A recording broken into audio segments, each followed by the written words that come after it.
Hi, I'm Scott from the shop here at Menchie Music in Hanover, and I'm going to talk a little bit about fine-tuning a violin today.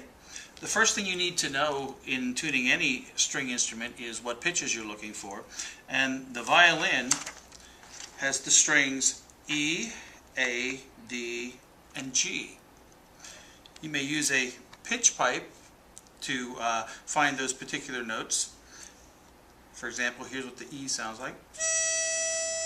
And you would tune until you get a sound that is exactly like that particular pitch. If you're tuning a viola or a cello, the pitches you're looking for would be A, D, G, and C. And there are also pitch pipes that correspond with those particular instruments. Also, if you're tuning a bass, since it's a bigger instrument, is tuned a little bit differently. It's tuned in fourths instead of fifths. And it starts with the lowest string being an E, then A, D, and the highest string is G. It's just the violin strings backwards.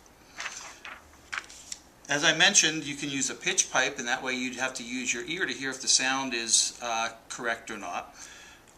An even better way would be to have a digital or electronic chromatic tuner, like this Seiko tuner that you can buy here at the store or at any music store, and that will tell you whether it's perfectly in tune or not. Now, the fine tuners are found at the bottom of the violin. This particular violin has a Whitner tailpiece that has the fine tuners built in.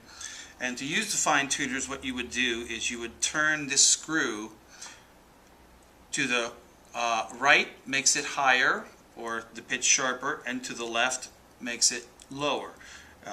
Righty-tighty, lefty-loosey. So these are a great particular tool for younger students to use, because this is a tool that, unlike the pegs, if you tighten the string too much, it will break the string. You won't be able to break a string with the fine tuners.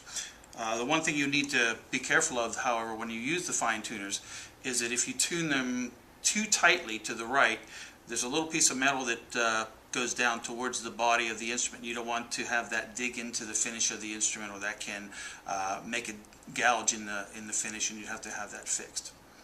So I'm going to show you how a digital tuner works with the fine tuners. If we can zoom in here. What's nice about this tuner is it will actually tell you the pitch that you're tuning. If you notice there, it says A, and it's just a little bit flat, so you have this little red light here. So if I tune it a little bit higher, notice it hits right there on that green button, and there you're basically in tune.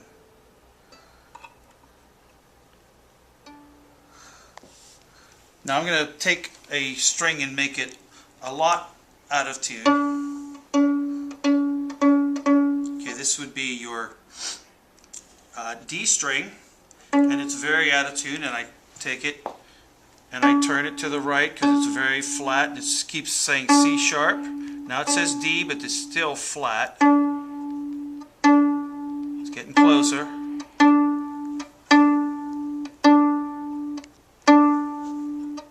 And now there you go, your D string is in tune. And that's how fine tuners work on a violin, viola, cello, and even on a bass.